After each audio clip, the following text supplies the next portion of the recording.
Deputado Cira e o Parlamento Nacional lamenta a tenderização do governo foba companhia Cira a torralo reabilitação estrada que liga o Atulari, mas be bataka dalang kuak nebe iha.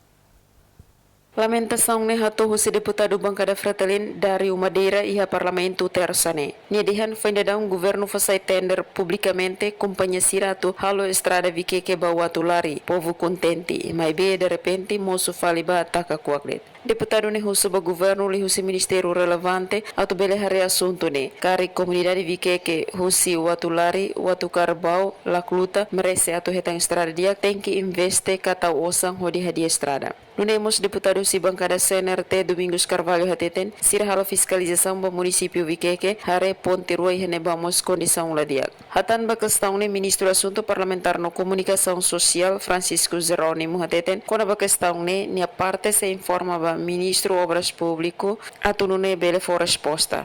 Guilhermina Franco, STL News.